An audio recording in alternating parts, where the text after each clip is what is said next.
आज की इस एकादशी की पावन बेला में समस्त गुरुजनों की तरफ से भरपूर आशीर्वाद। पिछली एकादशी को हम लोगों ने योग चतुष्टय के अंतर्गत मंत्र योग की क्रियाएं की और आज मंत्र योग की आखिरी क्रिया है। मंत्र योग एक माध्यम है साधक में, और ये हर साधक को, चाहे वो भक्ति मार्ग से चले या योग मार्ग से, तंत्र मार्ग से, जिस मार्ग से भी चले, मंत्र का सहारा उसको लेना ही पड़ेगा। और मंत्र को सिद्ध करना हर साधक का अपना एक धर्म भी है, कर्तव्य भी है। पिछली एकादशी को मैंने बताया था कि गुरु दीक्षा के बाद से जब मंत्र साधक के पास पहुंचता है तो पहले उसको वैखरी वाणी से प्रयोग करना चाहिए। वैखरी वाणी कहते हैं वाणी से बोलकर।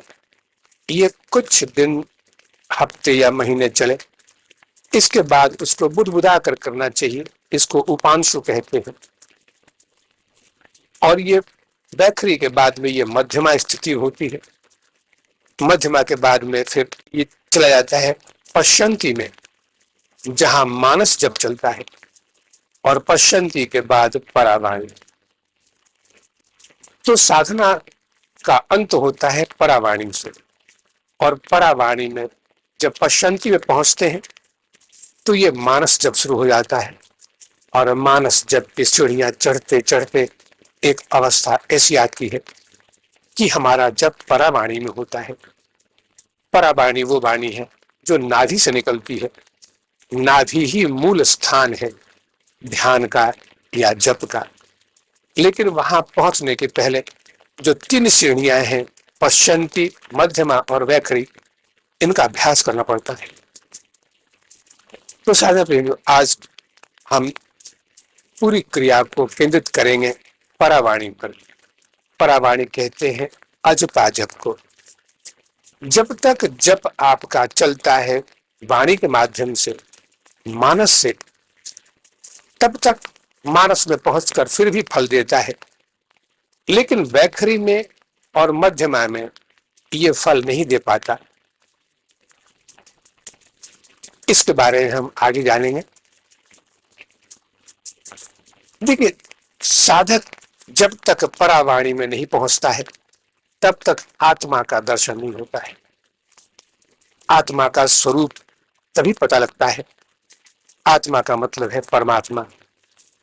परमात्मा का प्रत्यक्ष दर्शन, अनुभव तभी होता है जब जब स्वतः ही परावाणी में पहुंच जाए। मानस जप में उसकी शक्ति मिलती है, लेकिन वो ले जाती है परावाणी में, जहां ये जप अजपा हो जाता है। अब आप ये तो जान लें कि मंत्र कोई शब्द या वाक्य नहीं है। हम समझते हैं कि कोई भी व्यक्ति धर्म ग्रंथों से उठाकर किसी मंत्र को ले लेता है, या किसी से भी पूछ लिया कि कौन सा मंत्र जप करें, और वो मंत्र का जप करना शुरू करता है। तो साधना प्रेमी इतना जान लें कि मंत्र कोई शब्द या जप, कोई वाक्य नहीं है। तो मंत्र का जन्म कैसे हुआ? जब भी श्वास चंचल होता है, यानी प्राण जब चंचल होता है, तो मन का जन्म होता है। यानी श्वास के चंचल होते ही मन का जन्म हो गया, और श्वास के शांत होते ही मन का त्राण हो जाता है। त्राण कहते हैं मुक्ति को। तो मन का त्राण हो गया, तो मन का जन्म और मन का त्राण, मन का मोह और प्राण का त्र, ये मिलकर मंत्र बनता है। यानी हर अवस्था में मन ही कार्य करता है। तो मंत्र का मतलब हुआ कि मन का जन्म होता है और फिर मन का त्राण होता है। तो मन के त्राण की अवस्था को ही मंत्र कहते हैं।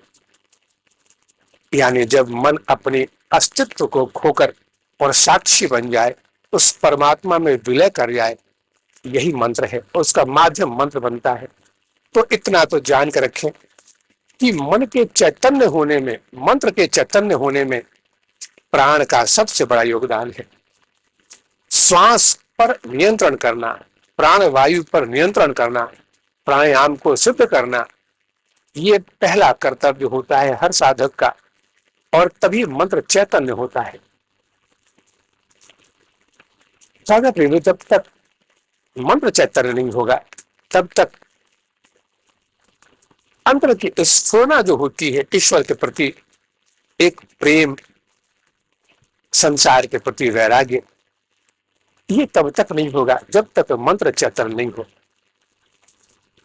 अब ये मंत्र चैतन्य आपने इस जन्म में किया या पिछले जन्मों में किया है, पिछले जन्मों में मंत्र चैतन्य किया हुआ अगर है तो इस जन्म में तत्काल वैराग होगा और ईश्वर के प्रति एक अनुराग पैदा होगा, एक भक्ति होगी, और तब साधना अपने आप आगे बढ़ती है। अब आजकल का जो गृहस्थ जीवन है साधना प्रेमियों, ये भोग विलास और पारिवारिक जटिलताओं के चलते इतना ग्रसित हो चुका है कि मंत्र सिद्ध करना साधक के लिए बड़ा कठिन काम बन गया है। बहुत कठिन हो जाता है इस काल में कि साधक अपने मंत्र को चैतन्य कर ले, और मंत्र जब चैतन्य होता है तो उसी पश्चंती से, यानी मानस जप करते करते जब पहुंचता है, अब अपरा वाणी जब शुरू होती है, अजपा जिसको कहते हैं, ये अजपा ही एक वो किला है जहां पहुंचने के रास्ते मानस जप से शुरू होते हैं। तो अजपा को अगर हम एक किला मान लें तो इतना जान लें कि इस संसार की इस परिस्थिति में भी साधक को इन कठिन दौर से गुजर कर भी मंत्र को सिद्ध कर लेना चाहिए, क्योंकि मंत्र अगर सिद्ध हो गया है तो साधना मार्ग इसके लिए बिल्कुल सहज हो जाता है। लेकिन अगर मंत्र सिद्ध नहीं है तो साधना मार्ग कठिन है, बहुत कठिन होता है। अब मंत्र चैतन्य होना और नहीं होना ये निर्भर करता है साधक की अपनी, उसकी जो आस्था है इस पर निर्भर करता है। मंत्र चैतन्य अगर हो जाए, इसके लिए इतना याद रखें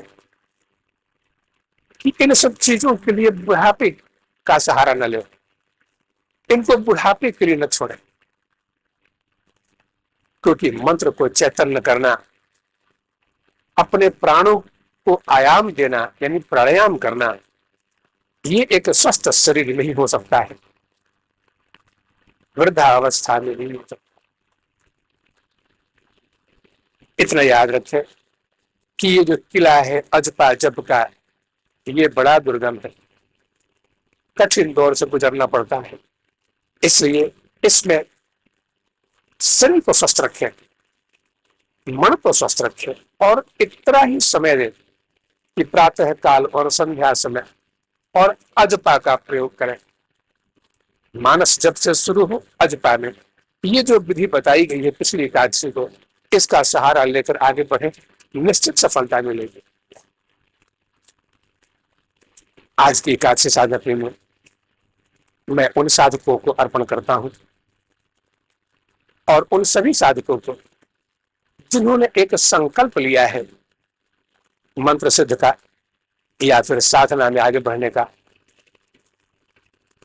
और गंगोत्री की पावन भूमि में वहां उपस्थित साधकों ने एक संकल्प लिया था, सबने संकल्प लिया है, और मैं आशा करूंगा कि वो अपने संकल्प को पूरा करेंगे। और आज की एकादशी उन सभी संकल्प करने वालों को जो सिर्फ इस मंत्र को सिद्ध कर लें, मंत्र को चैतन्य कर लें, इसको अर्पण करता हूं मैं उनको, और समस्त गुरुजनों का आशीर्वाद भी कि इस जीवन में कम से कम इतना लाभ हो जाए कि मंत्र चैतन्य हो जाए। अब आइए, आज चैतन्य किस का नाम है और मंत्र किस रूप में फलीभूत होता है, कैसे फल देता है और किस तरह मुक्त करता है, इसकी चर्चा करेंगे आज हम।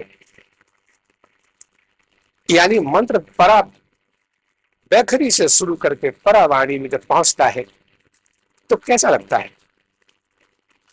कभी कभी आप सबको एक उत्सुकता रहती होगी कि वो योगी कैसे होते होंगे जिन्होंने मंत्र को सिद्ध कर लिया है, तो उनके उठने बैठने का, बात करने का, चलने फिरने का और फिर संसार में व्यवहार करने के तरीके क्या वही होते हैं जो हम गृहस्थियों के हैं या इससे अलग होते हैं? क्या हम जान पाएंगे कि उस व्यक्ति ने मंत्र सिद्ध कर लिया है?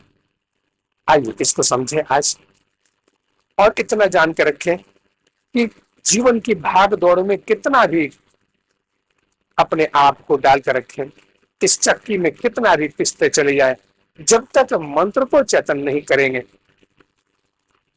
तो ना ही ये संसार का ऋण मुक्त होता है, ना ही गुरु का, क्योंकि गुरु से मंत्र लिया है आपने और आपका धर्म है उस मंत्र को कम से कम इतना चैतन्य कर ले कि इसकी शक्ति अगले शरीर में तो पहुंच जाए।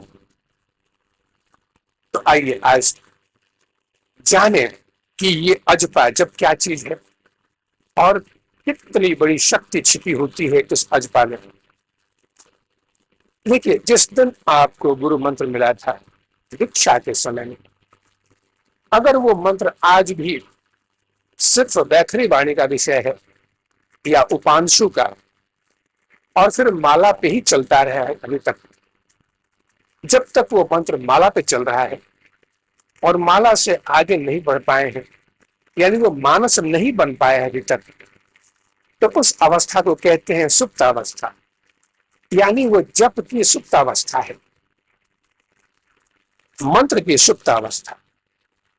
और मंत्र जब सो रहा होता है तो वो जब जगा नहीं है तो फल कैसे देगा? तो मंत्र फल नहीं देता है।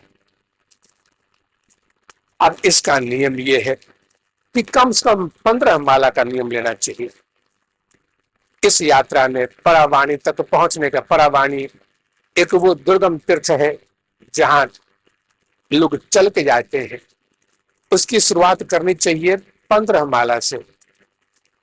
15 माला जो है इसका जब शुरू होता है तो जप की तंत्रा टूटती है, मंत्र जो सो रहा है इसकी तंत्रा टूटती है, इसकी नींद खुलती है, चेष्टा होती है, कभी खुलती है कभी फिर सोता है, तो उसमें एक चेतनता जगती है। और जिस दिन शुरुआत हो गई इस 15 माला के नित्य नियम को, 24 घंटे में कभी भी 15 माला जप लें। इसका कोई नियम नहीं है कि एक साथ सुबह में जप करना है या शाम को करना है, कभी भी जब भी वक्त मिले। लेकिन नियम ये है कि पूरी चेतनता से जप होना चाहिए। तद जपस तदर्थ भावनम।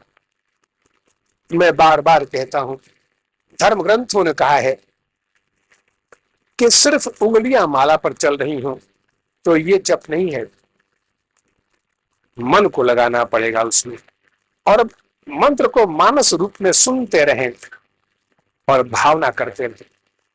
तो ऐसा 15 माला अगर पूरे चेतनता की अवस्था में हो जाए तो मंत्र की तंद्रा अवस्था टूटती है।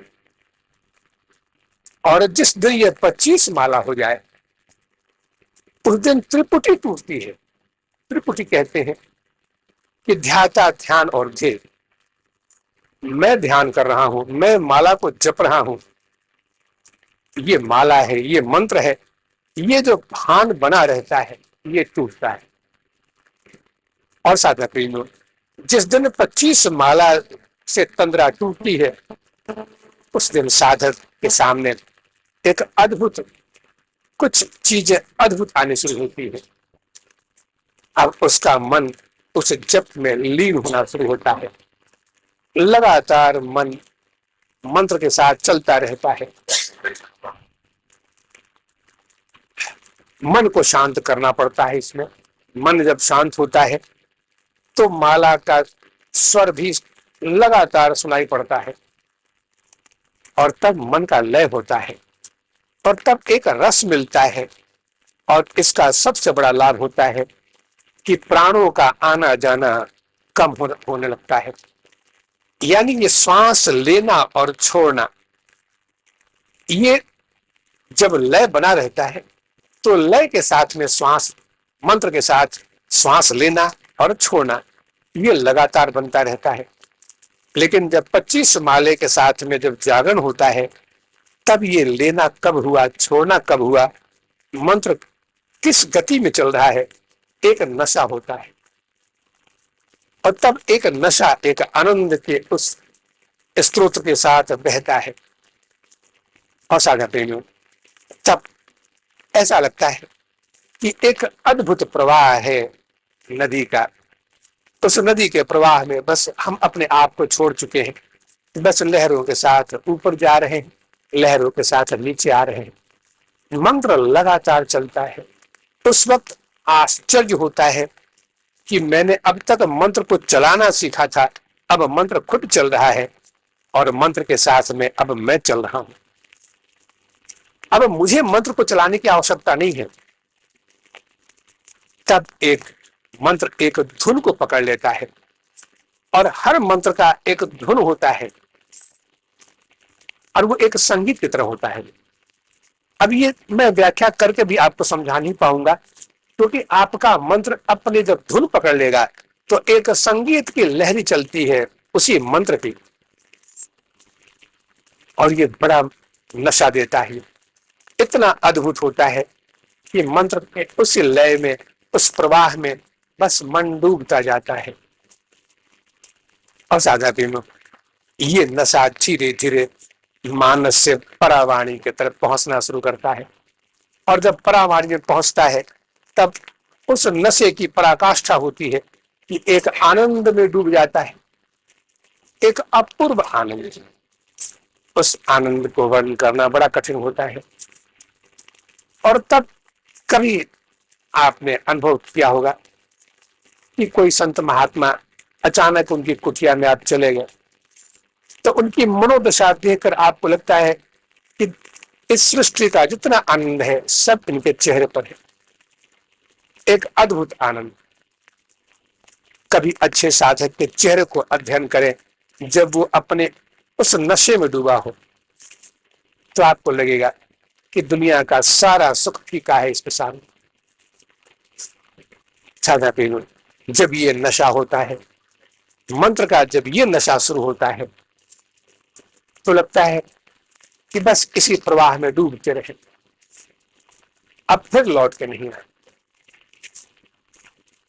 उस पर लगता है कि सागर की गहराई भी कम है जितना गहरा इसमें आनंद है। पर्वत की श्रृंखलाएं भी कम ऊंची हैं जितनी ऊंचाई इसमें, और हजारों सूर्यों का प्रकाश, यही अजपाजप है।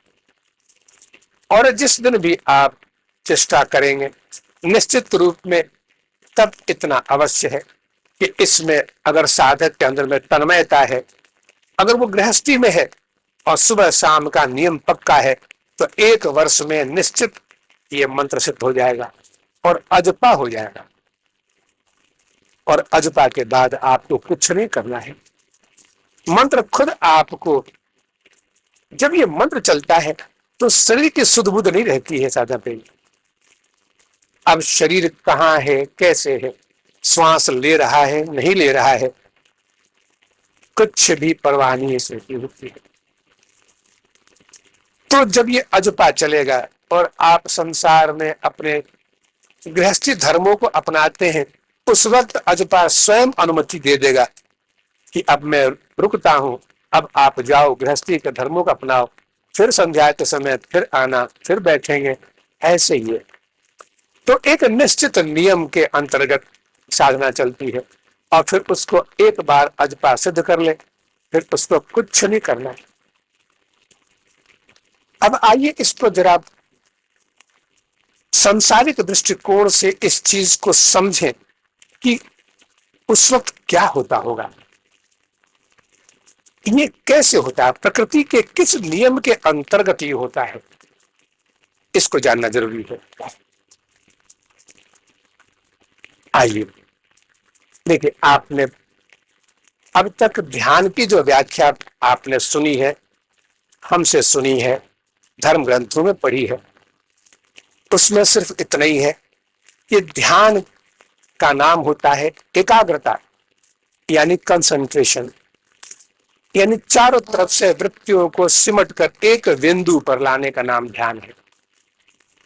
अब वो बिंदु जो निर्गुण निराकार वाले हैं, ये प्रकाश के रूप में लेते हैं, ओंकार के रूप में लेते हैं, और भक्त भगवान के उस चेहरे को लेता है। तो ध्यान का मतलब होता है कि सारी वृत्तियों को, सारा जो बिखराव है चित्त का, इसको सिमट कर एक बिंदु पर लाना, यानी कंसंट्रेशन। लेकिन आपको इतना बता दें कि ध्यान का एक रूप और भी है। अब जो ध्यान का रूप है एकाग्रता, इसको कंसंट्रेशन कहा गया है, और एक दूसरा नाम भी है जागरण, जिसको अवेयरनेस कहते हैं, यानी जग जाना, अवेयरनेस। ये दो चीजें होती हैं। तो जागरण भी उसी कंसंट्रेशन का, उसी एकाग्रता का एक उच्च रूप है, जो एक बहुत ऊंचे साधक के पास होता है या परमात्मा के पास है। गुरुओं ने सिर्फ एक ही शिक्षा दी है कि बस एक बिंदु पर ध्यान करो, भगवान के रूप पर ध्यान करो और एकाग्र करो मन को। मन को एकाग्र माने एक बिंदु पर लाओ। तो एकाग्रता की परिभाषा हुई कि ध्यान वो ध्यान जो जिसका एक बिंदु होता है, और जागरण की परिभाषा है कि वो ध्यान जिसका कोई बिंदु नहीं होता। अब ये बड़ी अद्भुत चीज है, आइए इसको आज समझे हम लोग कि ध्यान की वो अवस्था जिसमें अजपा जब चलता है, वो क्या केंद्र है या परिधि है। अब देखिए, अब जैसे कि हमारा शरीर है, इसमें से लाखों करोड़ सेल्स होते हैं। हर सुई के नोक पर एक एक सेल पड़े होते हैं, जहां अगर सुई चुभ हो जाए तो वहां दर्द होता है। इसका माने ये हुआ कि हम अपने शरीर के इन लाखों करोड़ों सेल्स पर जागृत हैं, उनमें चेतना वैसी है। अब ये जब कभी दर्द होता है हाथ में, कभी अगर दर्द हुआ पैर में, तो हमें लगता है कि हमारे पास एक पैर भी है जिसमें दर्द हो रहा है। लेकिन अगर ऐसे आप सामान्य हैं तो आप ये भी भूल जाते हैं कि आपके पास दो पैर भी हैं, दो हाथ भी हैं, इसलिए कि आप एक बिंदु पर ही सीमित हैं। आप अभी परिधि पर नहीं गए हैं, आप जगह नहीं है शरीर में, आप सिर्फ एक बिंदु पर ही अपने आप को केंद्रित करते हैं। और इसलिए साधा प्रेम, जब भी अगर सुई चुप हो जाए आपके उंगली में, तो शरीर इनमें एक साथ दर्द नहीं होता है। ऐसा नहीं है कि उंगली में चुप हो गया सुई तो पांव में और असंख्य जितने भी जो सेल्स हैं, जितने आप ये भी भूल जाते हैं कि आपके पास दो पैर भी हैं, दो हाथ भी हैं, इसलिए कि आप एक बिंदु पर ही सीमित हैं। आप अभी परिधि पर नहीं गए हैं, आप जगह नहीं है शरीर में, आप सिर्फ एक बिंदु पर ही अपने आप को केंद्रित करते हैं। और इसलिए साधा प्रेमियों, जब भी अगर सुई चुप हो जाए आपके उंगली में, तो शरीर की जितने भी जो सेल्स हैं, इनमें एक साथ दर्द नहीं होता है। ऐसा नहीं है कि उंगली में चुप हो गया सुई तो पांव में और असंख्य जितने भी जो सेल्स हैं, जितने भी जो केंद्र हैं, इन सब में दर्द हो, ऐसा नहीं होता है। इसलिए कि हम लोग अभ्यस्त हैं सिर्फ केंद्र के। और तब अगर हाथ उंगली में सुई चुप हो जाए तो शरीर के करोड़ों जितने भी जो सेल्स हैं, इनमें जो चेतना है, तो वो एक प्रवाह के साथ भागती चली आती है उस बिंदु पर जहां सुई चुप हो गई हो। और तब क्या होता है कि अब तक तो हम पूरे शरीर पर जग रहे थे, अब सिर्फ यहां जगते हैं जहां सुई चुप हो गई है। बाकी केंद्रों पर मूर्छा हो जाती है, बाकी केंद्रों पर आपका ध्यान नहीं है। यानी अब आप का जो दर्द है ये सीमित हो गया है उस बिंदु पर जहां पर पीड़ा हो रही है। तो साझा प्रेमी, अगर ऐसा होता कि सिर्फ एक बिंदु जो केंद्र का है, जहां भी हो, चाहे हाथ का हो या पैर का हो, वहां अगर सुई चुभ हो जाए तो एक साथ असंख्य जो सेल्स हैं, जो बिंदु हैं हमारे शरीर में, लाखों करोड़ों बिंदु हैं और सब ऐसी चैतन्य है, जहां भी आप सुई चुभेंगे वहीं दर्द होगा, वहीं आप अपने आप को अनुभव करेंगे। तो एक जगह सुई चुभने से क्या सारे शरीर में चुभन महसूस होती है? नहीं होती, क्योंकि आप सिर्फ एक बिंदु पर ही जगे हुए हैं और वहां चुभन होते ही सारे शरीर की जो चेतना है वो अचानक पूरे वेग के साथ में दौड़ती है उस बिंदु पर और तब दर्द महसूस होता है। तो हमारा जो साधन जीवन है, जो एक साधना का जीवन है, ये उस एक बिंदु को लेकर चलता है और बिंदु की साधना जब तक चलती है तब तक हम केंद्र एक ही मानते हैं। और इसलिए कहा गया है कि हमारे शरीर में परमात्मा निवास करते हैं हृदय में सिर्फ। जैसे बल्ब एक कमरे में हो लेकिन प्रकाश पूरे कमरे में हो, तो प्रकाश से पूरा कमरा व्याप्त है, यानी पूरा कमरा प्रकाशित है, चैतन्य है, लेकिन उसका केंद्र सिर्फ बल्ब है, एक कोने में पड़ा हुआ बल्ब, दीवार पर टंगा हुआ बल्ब। ऐसे ही मंत्र भी है। ये हमारा जो मंत्र है ये चलता है वैखरी वाणी से, और वैखरी वाणी से चलते चलते एक एकाग्रता को की तरफ चलता है। और एकाग्रता होती है कि वैखरी वाणी में बहुत बिखराव है, तो वहां से एकाग्र होकर मध्यमा में आता है, मध्यमा में बुदबुदाना शुरू होता है मंत्र का, और फिर वहां से निकलकर हृदय में आता है, पश्यंती में। पश्यंती में मानस जब चलता है तो वहां और एकाग्रता बढ़ती है और मंत्र की शक्ति एकाग्र होकर सामने दिखती है उसको, लेकिन वहां से भी उसका कंसंट्रेशन, उसकी एकाग्रता और आगे बढ़ती है और तब परावाणी में आकर पूर्ण एकाग्र हो जाएगा और इतना प्रबल रूप उस शक्ति का दिखाई पड़ता है उसको। लेकिन साधना प्रेमियों, एक चमत्कार होता है, जिस दिन परावाणी में आ जाएंगे उस दिन केंद्र टूट जाएगा। यानी अब आप जितना चैतन्य एक बिंदु पर हैं, हृदय में है, उतना ही चैतन्य आप पूरे विश्व में हर हृदय में हो जाएंगे, क्योंकि आपका जीव भाव खत्म हो जाएगा। देखिए, जब तक चेतनता किसी बिंदु पर है तब तक वो जीव भाव है, वही जीव भाव है, यानी एक बिंदु पर है वो। हम लोग जीव भाव में चैतन्य हैं, यानी सिर्फ अपने शरीर, मन और बुद्धि पर ही चेतना का अनुभव करते हैं।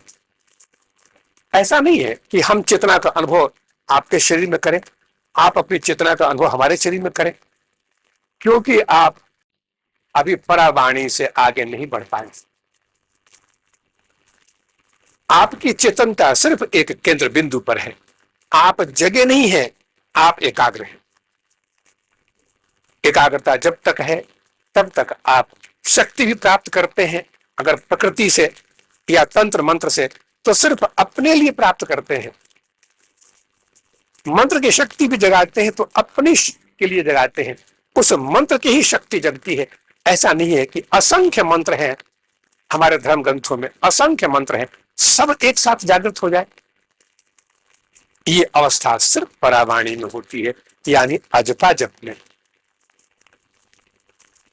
अब जरा इस चीज को और समझे कि ईश्वर भी चैतन्य है और हम भी चैतन्य हैं। तो ईश्वर चैतन्य है तो उसका एक बिंदु होना चाहिए, जैसे हमारा एक बिंदु है हृदय, तो ईश्वर का भी होना चाहिए। तो साझा प्रेमियों, अब समझने की बात यह है कि चूंकि हम एक बिंदु पर जगे हैं अपने शरीर में, तो बाकी बिंदुओं पर मूर्छा है। हम आपके हृदय की बात को नहीं जान पाते हैं। इस पृथ्वी के असंख्य जीव हैं, इनके चित्त को नहीं जान पाते हैं, क्योंकि हम सिर्फ अपने अंदर जगे हैं। हमने अभी अपनी चेतना को बाहर फैलाया नहीं है। लेकिन ईश्वर अगर सिर्फ एक बिंदु पर जगा होता तो घट घट का वासी नहीं होता। हर हृदय में परमात्मा निवास करता है, ऐसा नहीं होता। और फिर आपके सुख दुख का साक्षी नहीं बनता वो। इसलिए ईश्वर को जगा हुआ कहते हैं, और हम लोग एकाग्र हैं, ईश्वर जगा हुआ है। तो एकाग्रता में और जागरण में सिर्फ इतना ही फर्क है कि अभी हम एक बिंदु पर हैं, चाहे हम संसारिक व्यवहार में हो या साधना में हो, मंत्र जप में हो, जिस पर भी हो, हम एकाग्र हैं, यानी कंसंट्रेशन को हम लेकर चलते हैं। इसलिए हमारी सारी साधना एक बिंदु पर टिकती है, और हमने ओंकार को ही बिंदु माना है, परमात्मा के रूप को ही बिंदु माना है। लेकिन ईश्वर के साथ यह नियम लागू नहीं है, क्योंकि ईश्वर किसी एक बिंदु पर टिक नहीं सकता। अगर आपके शरीर के किसी एक सेल पर, एक बिंदु पर दर्द होगा, तो उसका अनुभव परमात्मा को पहले होगा, आपको बाद में होगा, इसलिए कि वो जगा हुआ है। हमारे ऋषि मुनि जगे होते थे, इसलिए वो दूसरों के लिए करते थे। जो सिर्फ एक बिंदु पर टिका हो, वो स्वार्थ को लेकर होता है, वो दूसरों के लिए नहीं कर सकता। लेकिन लाहिरी महाशय हैं, विवेकानंद हैं, रामकृष्ण परमहंस हैं, ऐसे महान योगी जग जाते हैं। और जब जगते हैं तो उनकी अंदर की पीड़ा सिर्फ दूसरों की पीड़ा को लेकर होती है, वो अपनी पीड़ा को नहीं ध्यान देते हैं। उनको पता ही नहीं कि उनको क्या पीड़ा है। साधक में यही है, हम ईश्वर नहीं बन पा रहे हैं। जिस दिन हम भी उस बिंदु से आगे बढ़ जाएंगे, यानी हमारा जो जप है ये परावाणी में पहुंचे, और परावाणी में पहुंचते ही अपने बिंदु रूप को छोड़कर जागृत हो जाए, इसी का नाम जागरण है। बार बार जब शास्त्रों ने कहा है कि मंत्र को जगाओ, मंत्र को चैतन्य करो, इसका माने ये नहीं है कि मंत्र कोई ऐसा जीव है जो जग जाएगा तो आपको फल देगा। सिर्फ आप उस मंत्र पर नहीं जगेंगे, आप संसार के सारे मंत्र पर जग जाएंगे, संसार के हर व्यक्ति में जग जाएंगे, और यही है ईश्वर। तो हम ईश्वर तब तक नहीं बन पाते जब तक हम जगते नहीं हैं। एकाग्रता में और जागरण में वही फर्क है।